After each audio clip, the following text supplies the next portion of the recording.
Imagine कीजिए कि एक ऐसी लड़की जिसके पास न 10th का रिजल्ट है न 12th की मार्कशीट। इंडिया जैसे देश में जहां बोर्ड का एग्ज़ाम जिंदगी और मौत का सवाल है, वहां एक माँ अपनी बेटी को स्कूल से बाहर निकाल लेती है जिससे कि वो अपनी मर्जी से सीख सके। लोग इसे पागलपन कह रहे थे, लेकिन कुछ साल बाद इसी लड़की को दुनिया की सबसे बड़ी university, number one university, MIT university ने फुल स्कॉलरशिप के साथ इनवाइट किया। कैसे हुआ ये मिरेकल? आज के पॉडकास्ट में कहानी उस माँ की जिसने समाज के स्क्रिप्ट को फाड़ कर फेंक दिया और अपनी बेटी के लिए नई स्क्रिप्ट लिखी। दोस्तों, स्वागत है आपका लर्निंग अनस्क्रिप्टेड पॉडकास्ट में। आज मदर्स डे है और आज के इस एपिसोड में द अल्टीमेट फर्स्ट टीचर में हम उस रूट की बात करेंगे जहाँ से हर ग्रेट पर्सनालिटी की शुरुआत होती है।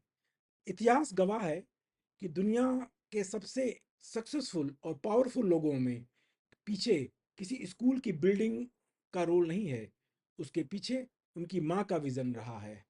आप जानते हैं, थॉमस एडिसन की माँ को स्कूल वालों ने कहा था कि आपका बच्चा दिमागी रूप से कमज़ोर है, तो उन्होंने इसको खुद पर घर पर पढ़ाया और थॉमस एडिसन ने दुनिया को बल्ब जैसा इन्वेंशन दिया। He was known as the one of the best scientist in the world. Abraham Lincoln की मां ने गरीबी से समझौता नहीं किया और अपने बच्चे को हाथ में बुक्स थमाई। छत्रपति शिवाजी महाराज की मां राजमाता जीजाबाई को कौन नहीं जानता है, या महात्मा गांधी। इन सब की पहली और सबसे बड़ी यूनिवर्सिटी उनकी मां थी। लेकिन आज के कम्पिटिटिव दौर में जहां पर 0.001% के लिए इतनी मारामारी है, क्या ये पॉसिबल है? यहाँ हर कोई शर्मा जी के बेटे से कंपटीशन कर रहा है। वहाँ ऐसा कुछ संभव हो सकता है? सोचिए। हाँ, ऐसा हो सकता है। और इसकी सबसे बड़ी मिसाल है मुंबई की मालविका जोशी।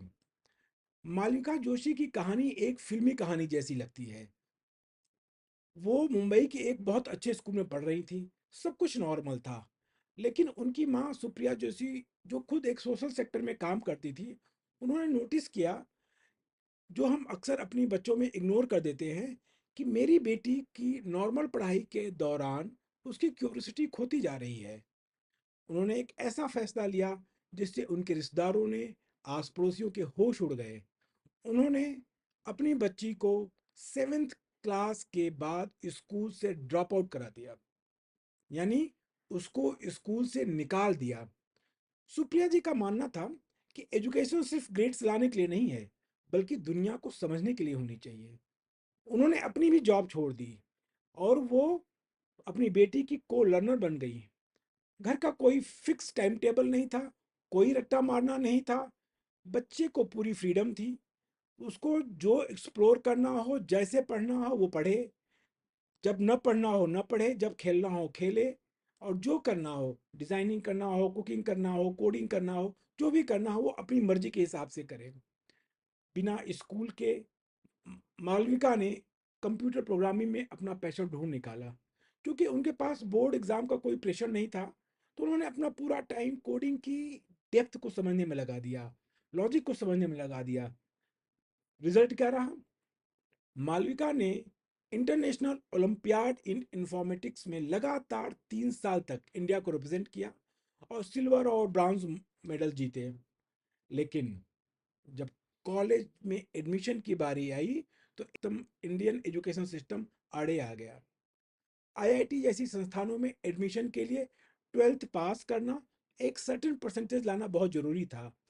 मालविका के पास टैलेंट था, लेकिन वो कागजी डिग्री नहीं थी जिसका ये सिस्टम डिमांड करता है। लेकिन याद रखिए, जब टैलेंट होता है तो टैलेंट बोलता है और सारे रास्ते टूट जाते हैं।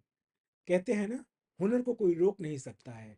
दुनिया की बेस्ट यूनिवर्सिटी यूएससी की एमआईटी की नज़र मालविका पर पड़ी। दोस्तों, आप जानते हैं, एमआईटी का एडमिशन प्रोसेस बहुत ही अनस्क्रिप्टेड है। वे सिर्फ ये नहीं देखते कि आपने पेपर में क्या स्कोर किया है, वो ये देखते हैं कि आपने असल में क्या अचीव किया है, आपकी अंडरस्टैंडिंग किस लेवल तक है, आपके नॉलेज का डेप्थ क्या है। उन्होंने मालविका के मेडल्स और उसके सेल्फ लर्निंग एटीट्यूड को देखा और माना कि जो बच्ची बिना किसी टीचर के खुद इस लेवल तक तैयार कर सकती है, वही असली एसेट है। और मालविका को एमआईटी में एडमिशन मिला, और वो भी पूरी स्कॉलरशिप के साथ। दोस्तों, ये जीत सिर्फ मालविका की नहीं थी, ये जीत उसकी मदर सुप्रिया जोशी की भी थी। ये उसकी मदर सुप्रिया जोशी की उस अनफिल्टर्ड भरोसे की थी, जिस जिसको उसने अपने बच्ची पर किया। दोस्तों, इस कहानी में मालविका जोशी की ये जो जर्नी थी, ये हमें सिखाती है कि एजुकेशन का मकसद डिग्री कलेक्ट करना नहीं होता है, बल्कि खुद को डिस्कवर करना होता है। दोस्तों, आज 9 मई है और मदर्स डे है। आज इस मदर्स डे पे हम उन सभी माताओं को प्रणाम करते हैं, सल्यूट करते हैं, जिन्होंने अपने बच्चे के भीतर के टैलेंट को पहचाना।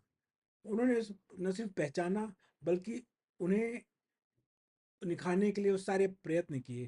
उन्होंने अपने बच्चे को भीड़ का हिस्सा नहीं होने दिया, बल्कि अपने खुद की राह बनाने के लिए सपोर्ट किया। अगर आपकी लाइफ में आपकी माँ ने कोई सबक सिखाया है, तो हमें कमेंट्स करें, जिससे और लोग भी उसे सीख सकें। अगर उन्होंने आपकी कायदे से ठुकाई की है या पिटाई की है और उससे आप सुधर गए हैं, तो वो भी हमें बताएं। That will help to understand new mothers कि वो बच्चे को कभी कभी पीट भी सकती हैं। एजुकेशन को सिर्फ स्कूल के सिलेबस तक और बुक्स तक लिमिटेड मत रखिए, इसे थोड़ा अनस्क्रिप्टेड होने दीजिए। आप सुन रहे थे लर्निंग अनस्क्रिप्टेड। मैं हूं कृष्णकांत। अगले एपिसोड में मिलेंगे फिर से एक नए टॉपिक के साथ, नए विजन के साथ और एक नई कहानी के साथ। तब तक keep learning, keep it unscripted. जय हिंद, जय भारत, नमस्कार।